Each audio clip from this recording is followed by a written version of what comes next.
We just have time for one more answer. So I'm going to try to incorporate the three questions. Are our desires and our wishes the greatest obstacle we face, and would being free of them be the greatest solution? Do we listen to our minds or our hearts? And is this journey taking us anywhere or nowhere?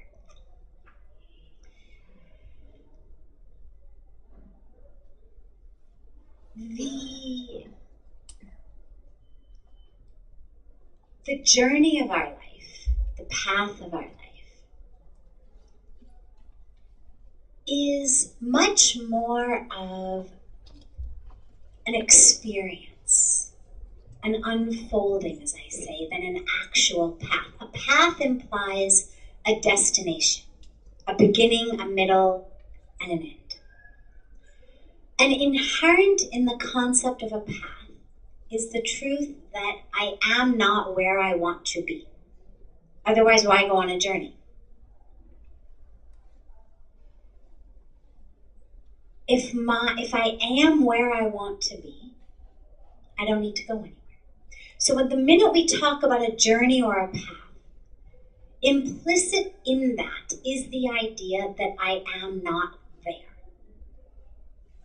And what we are told over and over and over again by the saints and the sages and the rishis and the masters of all of our traditions is everything you need is within you. The kingdom of God is within you.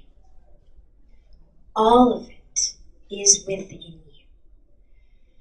So when we talk about the journey of our life, it's much more an unfolding of awareness, a shedding of that which is not self into the present moment, than a path where we're measuring our footsteps for tomorrow and the day after.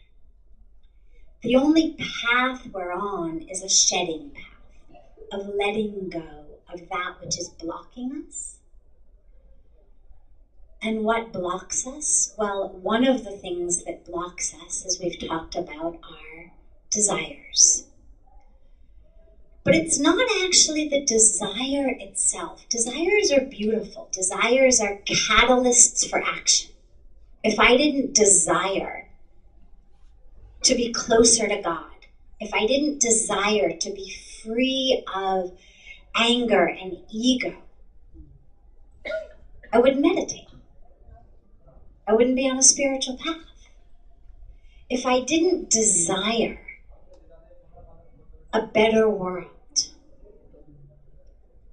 I wouldn't work for one.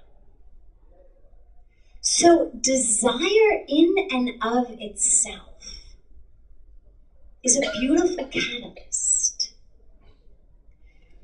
The obstacle becomes the expectation of how the desire is going to be fulfilled. That's what Krishna speaks about in the Bhagavad Gita when he talks about the fruits of your actions. Allow there to be a desire. Obviously, we need to prune our desires, because the more of them that grow, they tend to fight for the limited amount of sun and water and fertile soil within us. So obviously we would like to prune away the desires that pull us in directions off the spiritual path, prune away the desires that separate us from each other, and allow the desires that are bringing us closer to God, closer to the truth. Allow those desires to blossom and flourish.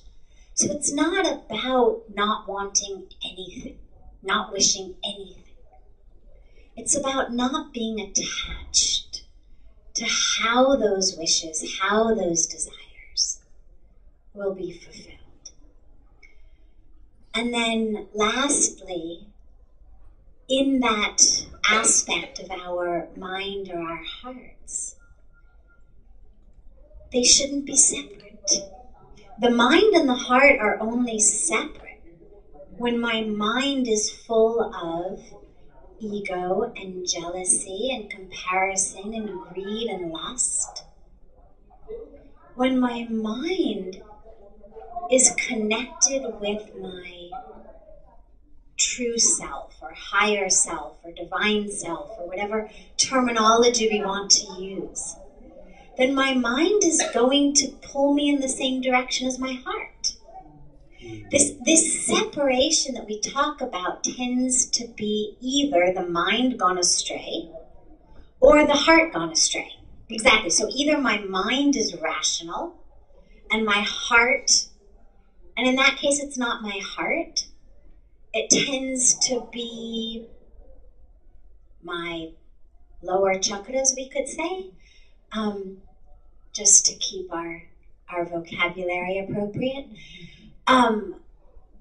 We use the word heart, but when it tends to run us in the wrong direction, it tends to be much more what we would call lust.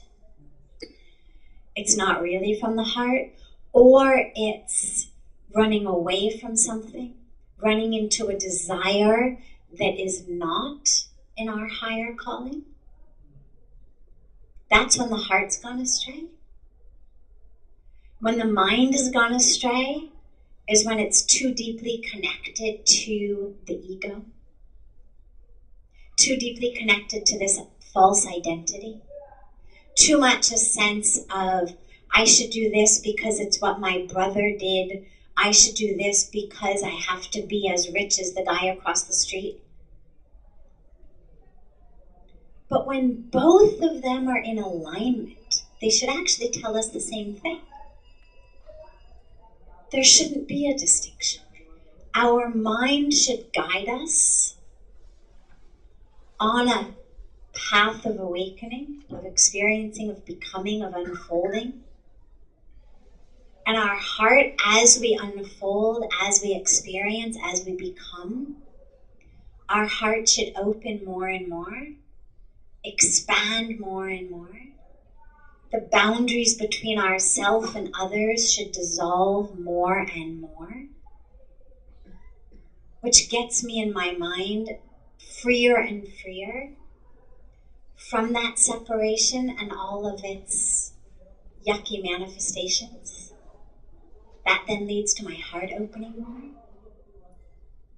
So I would say, don't try to make a decision between your mind and your heart, but rather try to figure out which of them has gone astray, bring it back, and then see what the joint consensus of the mind and the heart and the self is.